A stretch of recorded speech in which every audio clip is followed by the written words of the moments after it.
All right. So, yeah, we're going to be talking about the perfect fencing and decking customer journey here. We're going to be talking about all about the customer journey, and what that's going to basically entail is, getting a better understanding of your customers, creating a better experience for them, avoiding potential issues ahead of time, and then ideally, finding better customers, lowering your customer acquisition cost.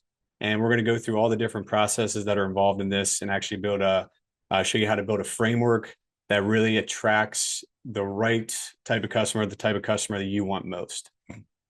So this is optional, but we did create a workbook that kind of outlines all the things we're going to be going through here today, and just to give you a place to take notes as we go through it, and just make a copy of it. So when you open it up, it'll be view only. So just do file, make a copy. That way you can have your own version. All right. So if we haven't met, I see quite a few familiar names on here. But Alex Danner, the owner and founder of Fence and Deck Marketers. That's a digital marketing agency that works exclusively with fencing and decking companies. And we've been very involved with these industries, the fencing and decking industries, and really enjoyed working in them and meeting new people, new contractors. And we do a lot of different content. So not just these webinars, but we also do a podcast, the Fence and Deck Mastery podcast. We brought on tons of guests there. So if you ever want to hear, people talking shop, or get some tips and tricks from different contractors, or hear from manufacturers, vendors, wrote the book, The Best Known Fence and Deck Contractor, do a lot on social media, post a lot on there, different helpful things to help grow your business.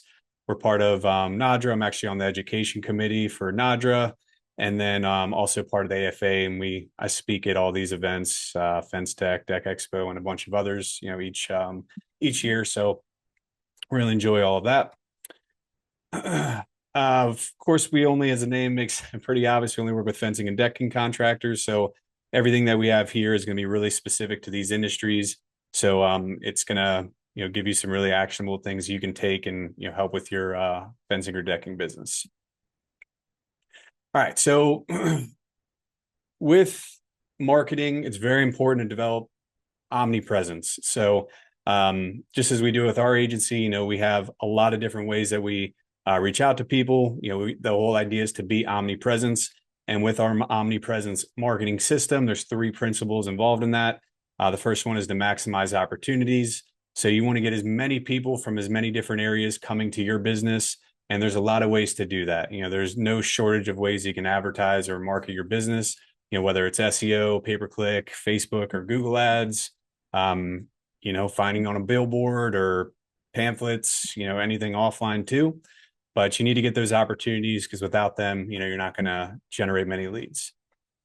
Next can be brand impressions. So this kind of ties into, getting people familiar with your business. A common quote, if we've ever spoken, there used to be a rule of 7 with marketing, that someone needs to see your business 7 times before they work with you. Now with recent studies, they say it's 23 times is the new number when working with higher ticket items like fences or decks. So if it's $10,000 or more and you're selling B2C, 23 times is roughly what they need to see your business before they work with you, because of just how many times people are advertised to. Everywhere you look, there seems to be some kind of ad. All right, number 3 is going to be maximizing conversions. So once you get these leads, you want to turn them into jobs. There's no sense in getting leads if you're not able to actually sell them and turn them into jobs. So you got to make sure everything that you're doing is built on converting people as well. Okay, so to get kind of into the meat and potatoes of all this stuff here. So this is going to be all around, creating a customer experience that's memorable. So to kind of get started, you have to think of, what those challenges are that customers are consistently facing, but also what you're facing or basically what's preventing you from creating that world-class experience for a fencing or decking business. So, I think everybody's heard probably, world-class experience, or just, they know it's important to have a very good experience for your customers, because that's what then leads to referrals and, more jobs. But as I know firsthand, it can be tough to find that time to do it. There's a lot of things going on. So But that's just one, excuse, I guess. But I'm curious to see what you think, and you can write this in your workbook. What challenges are you facing that are preventing you from creating that experience that you want? I'm sure you have a lot of ideas, or maybe you've just seen other businesses that do such a phenomenal job, whether it's a different type of business or, somebody else in the industry.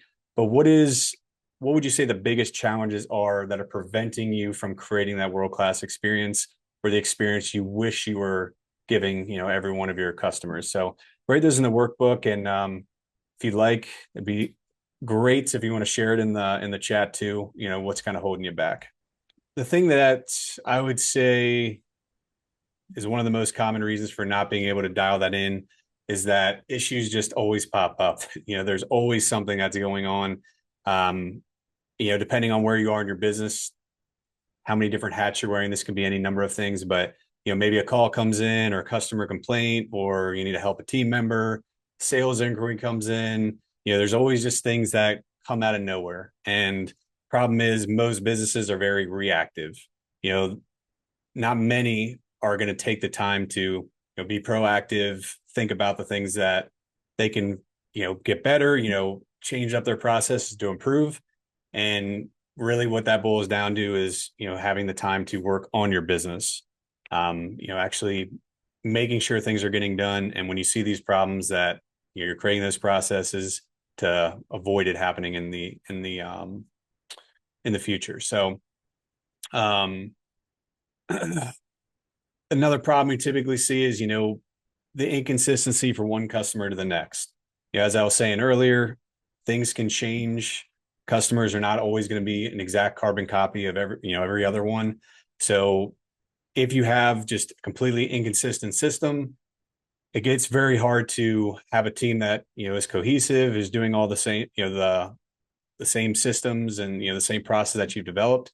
And it's very common to have one job goes perfectly, everything was exactly how you wanted to, everything was smooth, and then right after that you have a job where you just have all these problems. There's just all these things that come up, all these problems that you didn't anticipate, and maybe the materials were late or the salesperson left out some kind of important information. The production didn't go as well as you thought. So when you don't have these problems, or you're not documenting and coming up with ways to fix it and having those processes in place, that's when you're going to have that inconsistency. And then also balls tend to get dropped. That's something that I've always obsessed about, is coming up with all those little problems. And when you have a new problem, like not just kind of saying that you have a problem, but looking back at your processes and say, all right, and what point do we need to add this piece to make sure we account for that?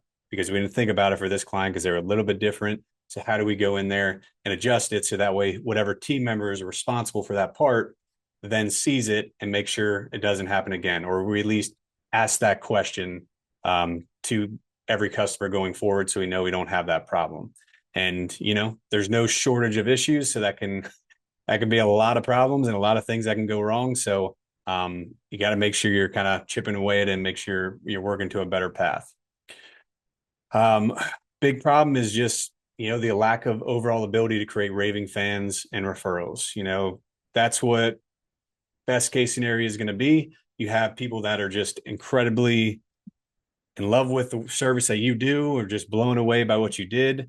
Of course, that's what you want to hear because you want them to be happy, but also that leads to the next customer, because if they're through over the moon, just can't believe how great that experience was, and you did things that that was just so unexpected that they love so much, that's going to turn into more opportunities because people are going to tell them about it. If you deliver some kind of average service and communication was okay, yeah, they might be happy. You may even get a good 5-star review, but not likely, or a good chance they're not going to refer one person. Maybe they refer one or whatever, but you want them to refer as many as possible and telling as many people as possible. So that's what the goal should be, not to just do okay. And the beauty of all this is going to lead to cheaper leads over time, because if you're getting one person to refer their friends, their family, their neighbor, after you did work for them, that's going to be a lot cheaper than paying for a lead through SEO, Google Ads, anything else. That's going to be one of the best leads that you can get. And it's going to be something you don't have to pay, advertising to actually get. So that's got to be the goal. As we said, building processes to avoid these issues, making sure that all this stuff is documented. The whole idea is to avoid things before they happen and to get better and better to account for these problems that could happen. Also, I want to challenge everyone here too, because one thing I see pretty often is companies tend to copy each other, even in the same markets. So, people tend to do the same things that they see other people doing. And then sometimes that can be outdated, it's something that you don't even want to copy. But the best case scenario would be like one of those companies that you're looking up to that's innovating, coming up with new ideas and new plans that are going to, have you stay ahead of the curve and ahead of the competition in your area. So you want to get to the point where customers are not just satisfied, but they're actually excited. They're telling people you have to use this company. And if you think about it, I'm sure everyone here has done that before, some kind of product, big one might be like Amazon or Apple, whatever company you're into or, you use frequently. I have no problem telling Apple or telling people to use Apple or Amazon because I use it all the time and I love it. Same thing should be the case with, when you're working on fencing or decking for customers. All right. So the big opportunity here is creating that world-class customer experience. And I'm going to show you, how to figure out what that experience is depending on the type of customer. But we've all experienced this, just as I was saying with Amazon and Apple. So has anybody ever gotten to, it could be a restaurant or it could be, literally anything, anything where you bought something or just a cool experience when you went to Disney World, whatever, the experience you've had. I'm sure everyone here can think of a couple experiences they've had where they're like, wow, that was awesome. That was just unbelievable. And I just heard something recently on a podcast by Andy Frisella. He's who I probably my favorite person out there. And he shared something that I shared with my team that said, he basically said, you're not competing against other fence or deck companies, whatever your industry is, you're not competing against other fencing or decking industries. Instead, you're competing with all experiences your customers have had collectively for their entire lives. So I'm going to repeat that because when I said it or when I first heard it, I rewound it because it really made a lot of sense. And I hadn't heard that before. But basically, you're not competing with other fencing or decking companies in your area. Instead, you're competing with all experiences that your customers have had collectively for their entire lives across any and all businesses. So our customers are going to be judging our service based on their favorite restaurant when they're treated like a king, that you come in and they just know your order. They say hi to you and you just feel like the man or the woman, whatever. Or maybe it's, like I said, Apple or Amazon, just Amazon. Everything's here like the end of the day. It's just insane. So industries are relevant in this case because they're going to compare a good experience to a bad experience regardless. And if you're comparing your experience to just other contractors, let's face it, there's no shortage of bad contractors out there. So if your goal is to just be better than them, it's not going to be that great of an experience. But if your goal is to be, have the best possible experience that's going to blow people away, that's when people are going to think about you when the next time comes, when that next, buying from you again or, referring someone else. So challenge you to say, to think never think good enough is good enough, always tweaking things, doing whatever it can to blow people's minds, because if we're not, somebody else is. So you want to make sure, you're doing whatever you can to do that. And also on the other hand, I'm sure we've all dealt with awful experiences. I would say probably 80% of contractors have a pretty below average, or insignificant experience. So I can think of so many examples. I can think of one right now where I'm trying to get work done on my house and I'm expecting an estimate on Tuesday, and Thursday comes around and I'm like, am I going to have to ask this guy like where's the estimate is? So I'm sure everyone has thought of that, and it just, it leaves that doubt in your mind if I'm going to refer him to refer that person to somebody else. So, or it might be an asterisk, when they say you can work with them, but, they do this versus, yes, you should work with them. They're amazing. They did this, this, this. I couldn't even believe it. That's what we want to go for. All right. So keep going here. Okay. So when we create those when you build out that system and create those raving fans and referrals, um, that's when you're going to have that experience that you want. I would also think about, we were talking about, potential companies out there that, we were talking about Amazon, Apple, or a restaurant, but I would imagine everyone here has heard of, or followed a fencing or decking company that they really look up to. I can think of quite a few that come to the top of my head that just everything seems to be dialed in. They just do amazing work. So, maybe it's in a completely different area, probably is, but you can look at certain things that they're doing, reach out to them, kind of understand how they're doing it. That's a good idea to, get some different ideas, not saying to copy exactly what they do. I wouldn't do that, but you'll get some ideas, get the juices flowing, that kind of thing. But when you become that company that really stands out like that, those are the companies that charge more than the competition, almost exclusively, more than every single one of them. But those customers will find ways to work with them when they've built up that reputation. Um, when you are that company that just blows people away and your, marketing's good, everything shows off the kind of skills that you have, the projects you complete, they want to work with those companies. Might not, they might be out of their price range or whatever, but those premium customers want to find a way to work with them because they know the kind of job that they do. Okay, so we're going to be talking about the customer journey so that way we can create those experiences. Um, a customer journey is a set of interactions that a customer has with a brand in buying a service or product, from brand discovery to purchasing and beyond. So fencing and decking, it may or may not be something that they come back and do. Kind of depends on your model, whatever. If you're a deck builder, I would say good chance, maybe they want to build a deck, but then they also want a patio. If you do that, adding a louver pergola or do some kind of porch, adding a ceiling or maybe a fire pit or outdoor kitchen. So there's a good chance they may want to add things on, and then you want to be ready for that. So you want to make sure that customer journey was so dialed in that they would only use you and go back to you to expand on whatever they want.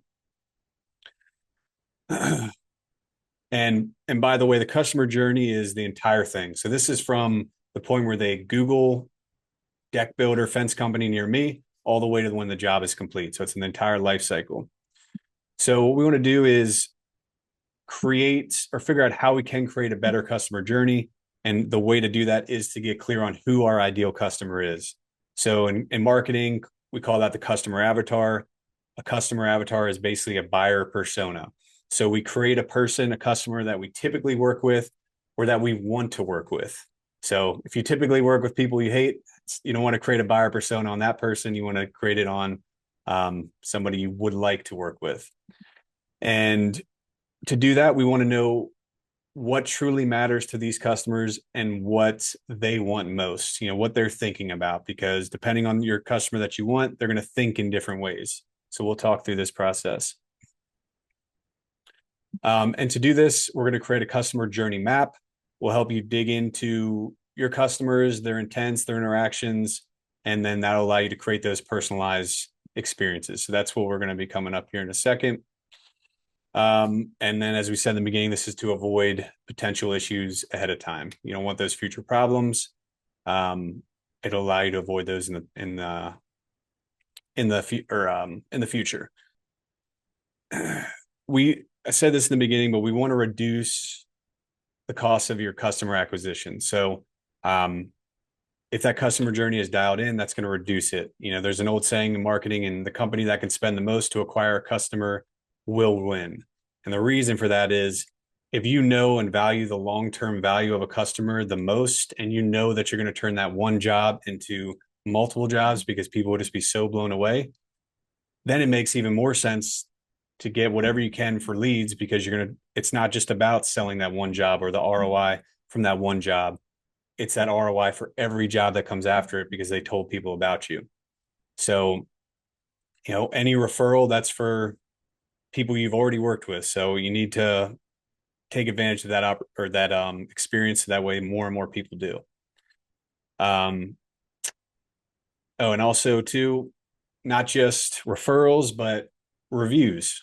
So, if you do a great job and you ask for reviews and they actually leave you one, that helps you rank higher on Google, which is going to mean more people coming in there. So, the more reviews that you have, the better off you're going to rank and things like that. Just curious, before we get into more specifics on this, put a 1 in the chat if you've ever taken steps to really, I guess, paid attention to that, the customer journey, or finding a way to turn one customer into multiple customers, actually looking at a new lead, a new job as a way to get more customers. So put a 1 in the chat if you've ever, I guess, thought of that. Put a 2 in the chat if it's never really crossed your mind and you kind of just focused on, each job 1-to-1. That's good. All 1 so far. 1.5, Kelly. All right. That's good. Okay. So we're going to get into the customer journey map here. So the customer journey map, it's basically an exercise that you need to go through with your company to develop that experience. So we want that world-class experience. We want to get a clear understanding of the customer journey so we know where it can improve, and then make changes or adjustments to our systems and processes. And this diagram basically shows the process your customers go through in interacting with your company. It shows the whole story, how they move from each stage, and all the touch points, the feelings, pain points, frustrations, all of that stuff as they go through it. So this is what that map looks like. Of course, I'm going to go into a lot more detail than this. But in the first column here, these are going to be your customer actions. So on the left side, so you have doing, your thinking, touch points, pain, opportunities, and then your customer stages are at the top, which are awareness, interest and consideration, purchase, or the decision, delivery, and loyalty. So I'll go into more of these, explain them. Okay, so the buyer persona, that's what we're going to be kind of building up here with this map. So we're going to get an understanding of who they are, what they think like, of the most ideal customer that we want. So that buyer persona is basically a detailed description of someone who represents the exact customer that you want. These are just a couple examples here, and I'm going to go through some more extensive ones here in a second. But just to give 2 potential options, people you might have seen. Steve here, he's a 41-year-old engineer who just bought a new house and has a small family, including a wife, 2 kids, and a dog. This is his second house, his second family home. He bought it after moving up in his company and was making more money. He's never hired this kind of contractor before. So he's going to be the type to look around, check out online reviews and see who's in the area before making a decision. Also, Donna, 61-year-old married woman, 3 older kids who are out of the house. She and her husband want to build their dream backyard, and they're skeptical about contractors. They've had bad experiences throughout all the years they've worked, and just want the job done right and minimal headaches. So these are just 2 examples. It's all going to depend on what you want your ideal customer is, depending on, if you're going after maybe a wealthier area, or, whatever the kind of project is, that it's going to depend on what that persona will be. But we want to build each one of these one at a time. You want to think about what maybe it's the most common type of customer that you wanted, or if you can think back to those perfect customers that you see and kind of connect the dots of what the similarities were and build that persona of that ideal customer. So you want to take that time to sit down, think about who they are, and build that customer persona around them. So you want to think about, how did they find your brand? Think about how easy or difficult it was to book an appointment with you. If you're going after a higher end customer, especially these days, everyone's very impatient. So you better make sure it's easy to do it and it's not a huge pain. Um, and then also, what problems you're going to be solving with them. But throughout this whole journey, from finding the lead to actually selling the project, there's really two sales. You got to make the sale to get the appointment, through your content, through your marketing, things like that. And then the second one is actually get the project, with your actual sales team. So you got to make sure you separate them out and make sure you're doing what you can to close those individually, because they're going to be, very different. But that's what this buyer persona can help, so you can actually understand who you're talking to. Okay, so in order to understand your buyer personas, like I said, you got to sit down and think about this. Maybe you can not just think about the most ideal customers that you've done appointments with, but maybe the ones that you've already worked with. Actually interviewing them and asking what they wanted most and when they were looking for it. Talk to employees and the conversations they have with those types of customers. Calls, that's a great way. If you're recording all your calls, you can get an idea of the questions that they're asking. Sending out emails or surveys can work too. Any customer complaints or reviews, of course, will help. And then also anything web analytics. But as an example, if say you're a deck company, I would say it's actually probably pretty evenly split between clients that we have that only want bigger projects, more higher end 50, 60 plus type projects, versus the companies that just want, the cookie cutter decks, the $20,000 jobs that they can get in and get out. But if you're not thinking about that and displaying your marketing around that, that's going to affect, how you attract that potential person later on. So if you're trying to go after the big projects and you're not really advertising that very well, or you don't have those really high quality images of those really nice, expensive backyard projects, that's going to affect, being able to attract those types of people. But if that's all you're doing, if you have all these monster decks and, things like that, and you really just want cookie cutter type projects, that could turn those types of people off. So that's why it's so important to think about this. Exactly who you're dealing with. And then also take it even further. If you're in a very wealthy neighborhood and you're selling to rich people, that's going to be different terminology and different thoughts, different actions than maybe middle class for a cookie cutter deck or something like that. So depending on where you're advertising, you need to make sure your marketing, everything leading up to the sale is intact, but also is also on display when you have the sales process. Basically, what we need to do now is identify the pain points that they have. So just as I was saying in the beginning, right now I'm trying to get some stuff done in my house, and sitting there wondering, when am I going to receive that estimate? How long is it going to take to do? So that's only one potential pain point. There's no shortage of pain points that people have. I'm going to go through a whole bunch of examples here, but we need to make sure we understand those in order to figure out how we can fix them. So here's some examples of potential pain points they might have. So maybe there's a problem with the financing. They want to finance something and they're not really sure how to do it, or the payments, how the payment structure works, where they can pay you, how they pay you, the online research, just how they can, understand information about you and the types of work you do, the experiences others have had. Communication, this is probably the biggest one, being able to consistently update them on the changes. Something that I think everybody can experience is, in the very beginning, you kind of tell the timeline, how long things take, but the homeowner forgets. They don't remember what you said back then. And then good chance they even say that they were never told. So if you're not continuously updating them and letting them know kind of the process or when somebody's going to be coming out or how much longer it's going to take if they've already started, that kind of thing, that's a good way to, make people mad.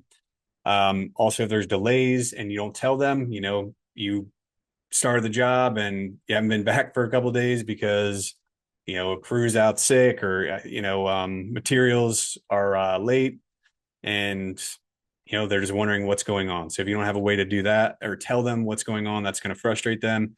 The job uncleanliness, so if you're tearing apart their backyard and not fixing it up, that's of course going to be a pain point. And really just the process, if you have to get permits and they need to wait, they need to wait for that to happen, but they don't know how long it takes. I've heard it can vary in a lot of areas. If you're out in California, it could take like 6 months to get a permit. How are you updating them on that and not giving them the option to feel like they're waiting forever and, they're just have no clue what's going on. The support. So if they have questions, can they reach you? If they're trying to reach somebody to see what's going on, do you have somebody that handles those requests? Are you doing it all yourself?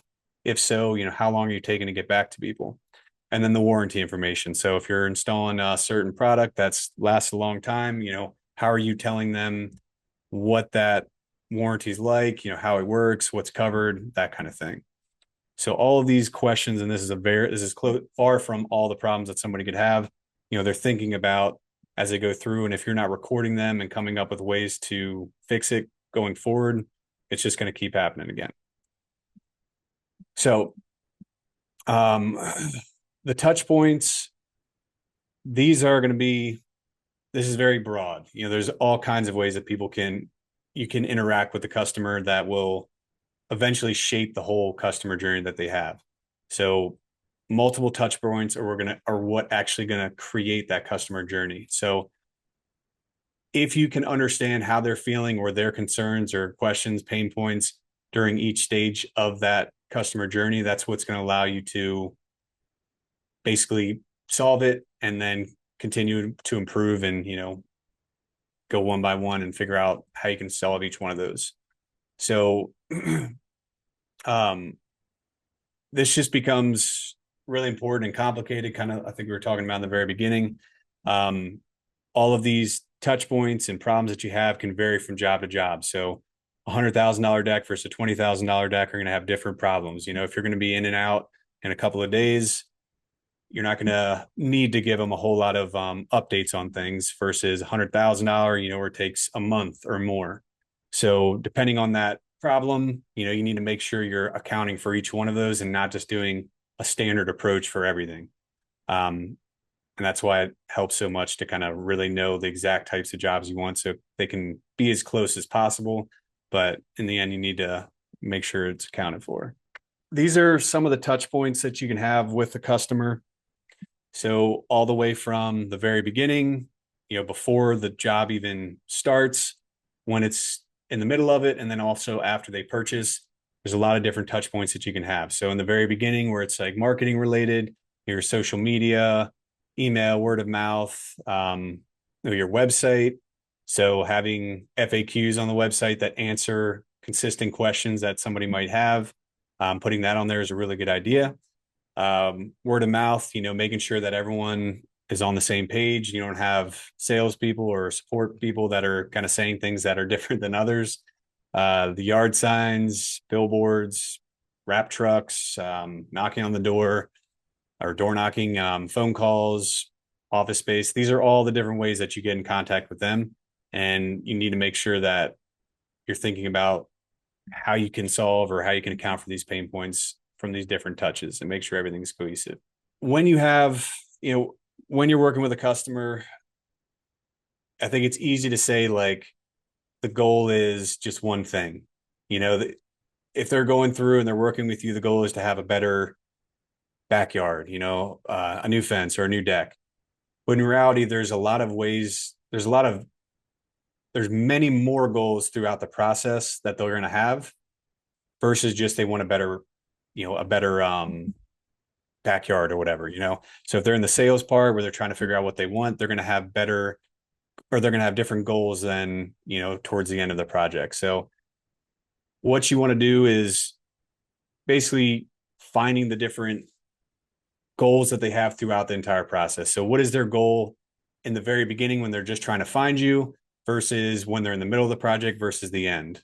So in the beginning of the project or before they even start working with you, the goal might be to, just find somebody good that can handle their problem.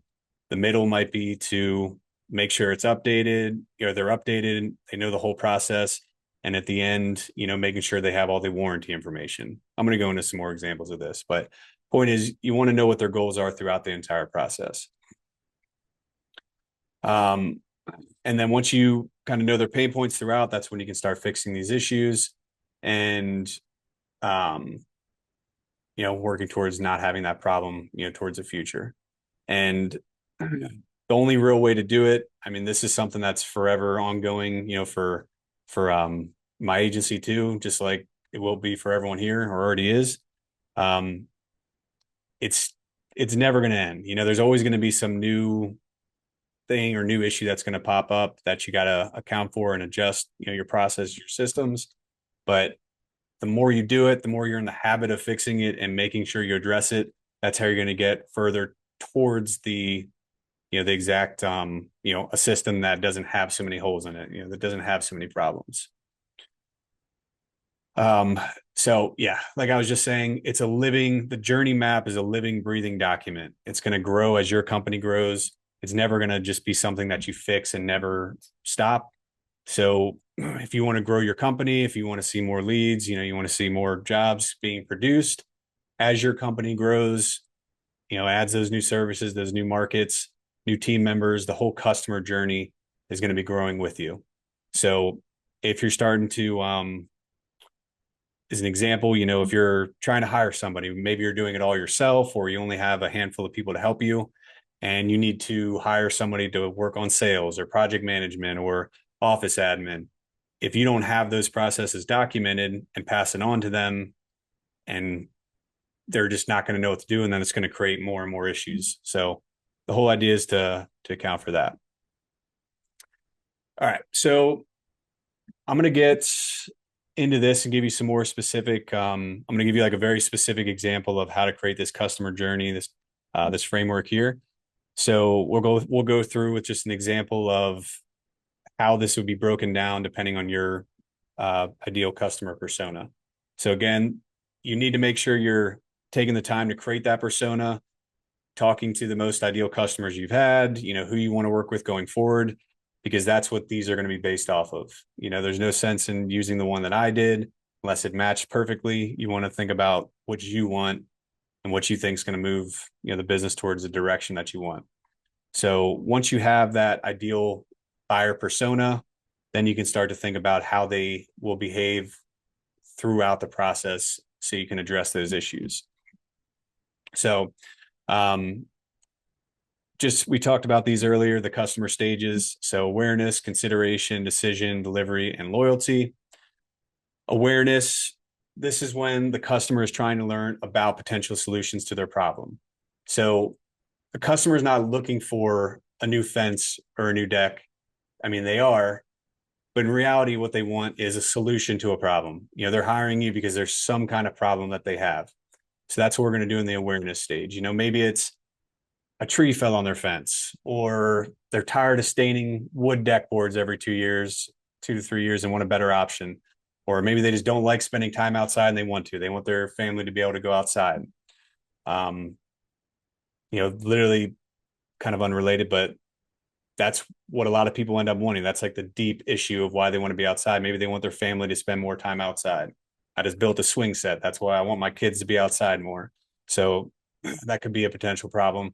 Maybe it's something as simple as, they need a fence because their dog keeps running away. They need to build something to keep the dog in.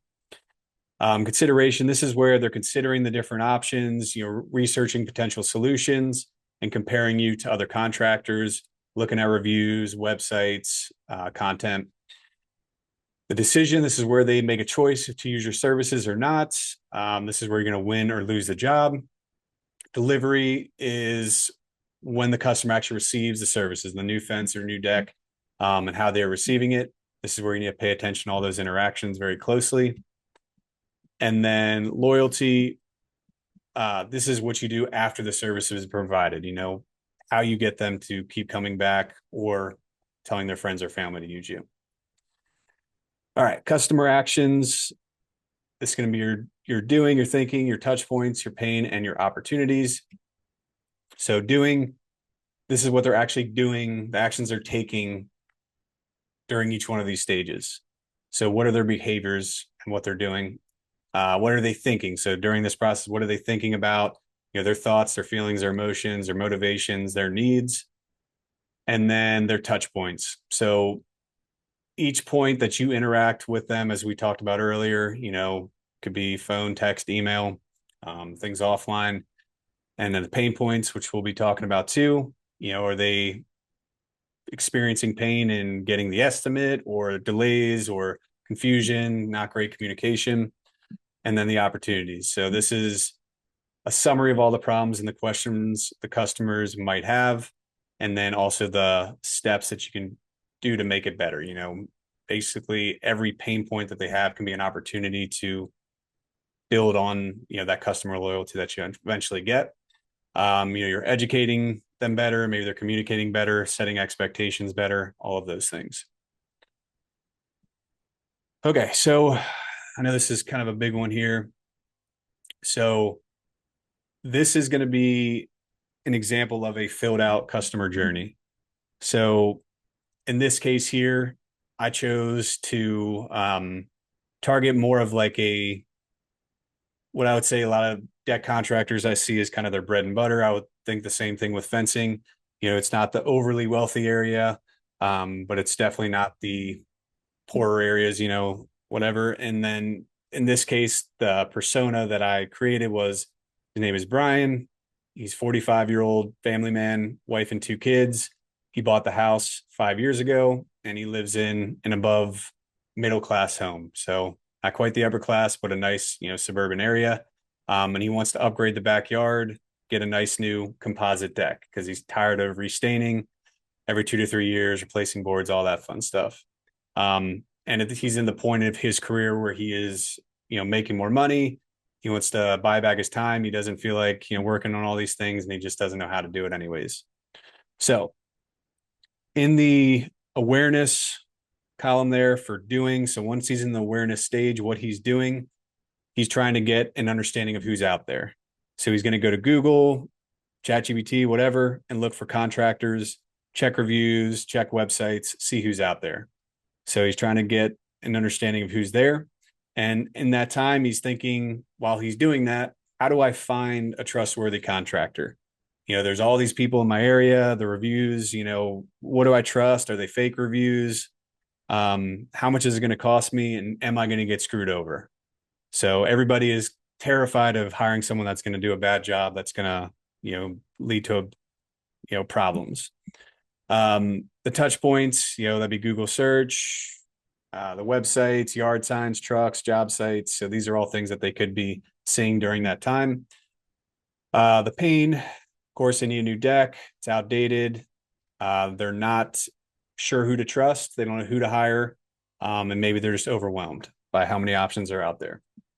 So the opportunity there is to position yourself as the trusted expert. So having those reviews cannot be more critical towards this stage. Reviews have a crazy amount of impact, to the point where I've done just separate webinars on just reviews. So you need to make sure you have those great reviews, good branding, good content on the website that educates them, tells them about the process, tells them how you kind of work, your background, things like that. Once they're on to the next stage, so awareness is when they're trying to figure out what they're going to do. The next would be consideration. So that's when they're, waiting for a call. They filled out a website inquiry, and they filled out they gave you a call, or they left a voicemail, or they talked to someone and they're waiting for somebody to come out. This is when they're figuring out who they're going to work with. So they might be thinking, I can't wait to have my inspection. They're really excited to get somebody out and see what's going to happen, and then seeing what it's going to cost. Of course, they're wondering what it's going to cost, and they want to understand their options. So if they're trying to build a new deck, they're tired of wood, what are the different color options that are out there? If they're tearing down an old fence, seeing if that old wood fence that was, rotting would be better replaced with, a nice new vinyl one or a new wood, whatever. Touch points, that's going to be, sending a call, set the appointments. And the pain points there is going to be basically the same. They need a new deck. It doesn't really change at that point. Um, when they're haven't really moved forward with anything, they still have the worries about who they can trust and what it's going to cost. And the opportunity there, this is going to be when you're on the sales, when you're going through the sales process. So, don't show up late, of course, be early, dress professionally. It's amazing to me how many contractors show up in like just dirty, or, they're wearing a shirt that's not branded, or they just don't look professional.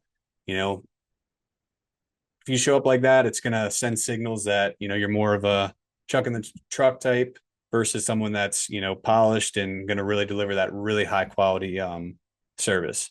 Of course, be respectful and provide value. So I think that's the biggest thing, and something I notice whenever I hire contractors and just in general and how I do my sales process. Like if they're going to take the time to meet with me or meet with you, provide some value. Don't, just trying to sell, show them all the different things, be honest, show them what they need, what they don't need. Don't try to just sell them just because you want to make, more money or whatever. Just provide value, explain, answer their questions. I've seen this many times before where salesmen are like condescending. It's like, it's just amazing to me. Like they come in like somebody's home and are just kind of disrespectful about things. Just provide value, be honest, and they're going to be much more likely to trust you.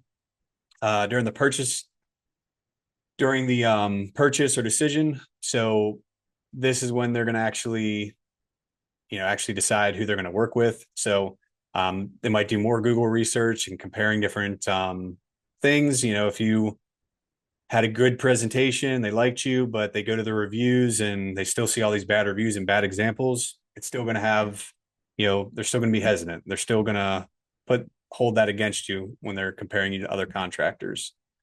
Maybe they'd go on Better Business Bureau. Hope not, because that's I think is a joke, but they could. And just reviewing the estimates, comparing, looking at reviews, asking family, seeing if they think it's a good idea, talking to people that might know a little bit more than them. But they're thinking, can I afford this? Is it worth it to pay a little bit more to get better quality? Because I think this person's better, but they are more. And just determining if they trust you. They trust the things that you said that you're still going to deliver. And that's going to go based off of, what they see online, but also just how you presented yourself. The touch points, your presentation. So if you're doing 3D designs for a deck, showing off, exactly how it's going to look. Your emails, your text messages, are you following up? Are you telling them, giving them updates quickly? Maybe you could send text message with some videos or showing off the different boards, different options that they have, giving them all the things they need to make that decision. And the pain point is, if they're choosing you, being comfortable with that decision. Are they worried that it's going to turn out to screw them over or, put them in a bad spot? And, let's be honest, like, humans are pretty good about worrying about future problems. So they're probably worrying about what could go wrong in the future and some things that could go awry. The opportunity there is, again, education. So, make sure that you're giving them all the materials for them to make that right decision, giving them, maybe it's a folder that it lays out all the different things that are unique to you, what you would be doing, the process, how it all works. All of those potential questions that you've ever gotten, that's a great time to make sure it's clear in the sales presentation. If they want financing, things like that, you can let them know.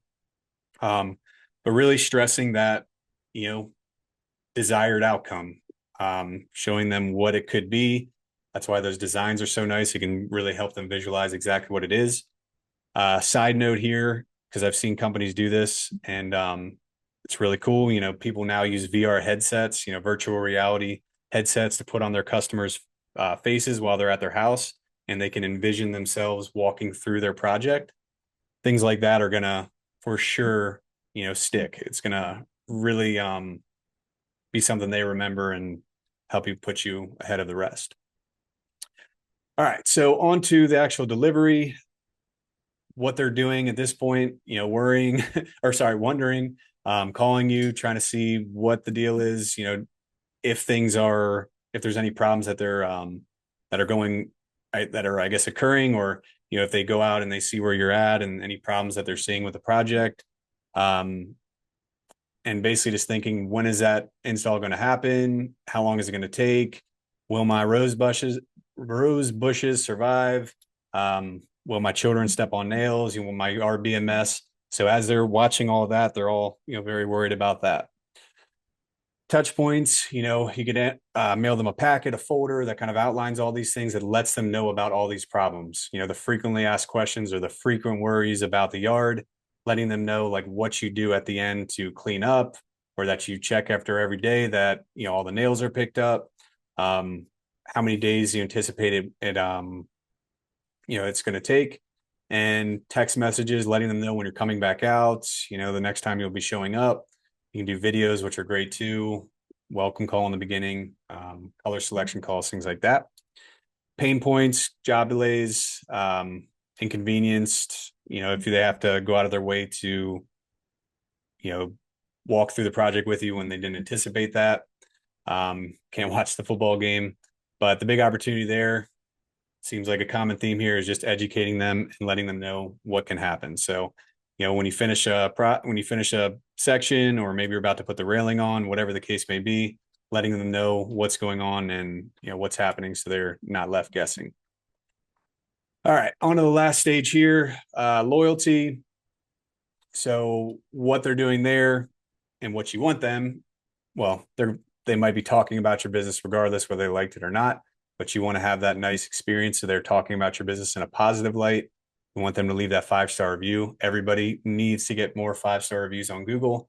They're going to be double checking the work, looking around, seeing if there's any problems, making sure they're clear on the warranty info. And ideally, you want them thinking, that was painless, not this was a huge disaster and leaving a bad review, or not referring you. You want them thinking it was painless, it was easy, great communication. I'll refer this company, I'll leave reviews. And, the touch points would be that final walkthrough, follow-ups, calls, emails, texts, surveying them, what they thought about it. That's a really, really good idea. And then sending them all their warranty information so they're clear on that. The pain points, the job didn't go well, or the job did go, or if the job didn't go well, the installation might be a little bit off, things like that. They're wondering if somebody will come out and fix it. So if they're having those pain points, pain points that you've seen customers have in the past, you want to make sure you're thinking about those and making sure they're addressed. And then the opportunities are going to be, of course, fixing anything that went wrong, educating them on the whole process, and if there's any maintenance issues that you need, or warranty info, you can make sure to say that too. So also you can do check-ins, and a big one too at the end, giving that gift. So I know we have quite a few clients that do that. If they're going to spend 20 grand or 10 or whatever on a new fence or a new deck, get them something nice at the end. Give them a client gift, or do this in the beginning, whatever the case may be. Let them know, give them something special that's personalized to them that they're really going to like, that kind of, is the icing on the cake, something that they're happy about, they didn't expect, and could help them enjoy it even more. So I know that was a mouthful, but the reason why I wanted to do a webinar on this is because when I first learned about this, a long time ago, it basically opened my eyes to see, like, it allows you to break down each piece of the process, not just thinking about the big items, that everyone knows about, but instead thinking about, like, what are those individual pain points, those things that people worry about. Because if you take the time to learn about them, understand them, especially for your best types of customers, that's going to make them extremely happy throughout the process, which will give us the ultimate goal of getting, nice reviews and more jobs after it. So kind of the first step, is understanding what that ideal customer is. And then from there, that's when you want to build this framework. You want to think about what they're, like I said, you can interview customers and get some information from them directly. Quite honestly, you could probably even use ChatGPT or AI to help figure that out. But I would recommend not just solely relying on that and really talking to those ideal customers too. But laying this out step by step will give you a much better idea for how to plan for those problems in the future, but also just creating that overall experience that people really love, because there's tons of companies out there that are already doing this, already getting this great recognition. And if you talk to them about it, they're going to say, it was worth it because get more jobs, cheaper jobs, just an overall better company. So, any takeaways that you had here? Anything that maybe stuck out? Anything that was interesting, maybe didn't know? Anything you'd like to share? Put in the chat, unmute, whatever you'd like. But be curious to see, out of all of this, is anything that really stuck out to you? Focusing our attention on getting the types of clients we want to work with. Yep. I think it's pretty common to just, I think the most common is people just kind of do what everyone else is doing. I think that's pretty common. It's not a bad idea to get pointers and stuff like that. I mean, it's a good thing to talk with other contractors, but you want to make sure you're getting it from the right person. Like if you're getting tips from somebody that's selling in a different league than you are, it might not be the best for your specific company. So yeah, thinking about those specific types of people that you want, it's going to go a really long way. Because you could be just making changes, all of these things for people that you don't even really want to work with.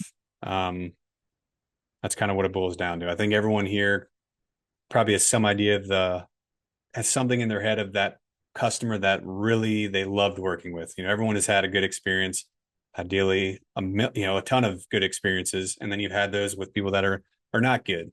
I've had to do that with my business. That's why we're so specific, fencing and decking, and bigger companies that can handle more leads, things like that. Because if you don't, you're kind of accounting for people that you may not have even wanted to begin with. If you're creating systems for a customer that was a huge pain, it can be a waste of time. Why change up your processes if it was an outlier and somebody you didn't really want to work with to begin with? All right. So I know we're in the busy season here right now. If you want to talk about this, your website, obviously our emphasis is more on the beginning stage and how you can position your company to get those types of leads that you want. But if you want to learn how you can do that, get an audit of what you're currently doing and see how it can be improved, feel free to scan that QR code and we'll schedule a 15-minute call.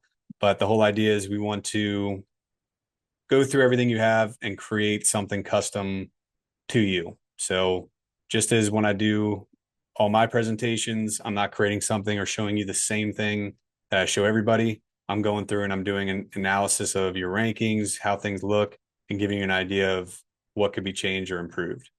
So if that interests you, reach out there, scan that, and pick a time on the calendar, and we'll go from there. But yeah, that's pretty much it. Hope we're a little bit later than I would have liked, but yep. Thanks, Dan. Thanks, office manager. You have to tell me office manager of who one day maybe.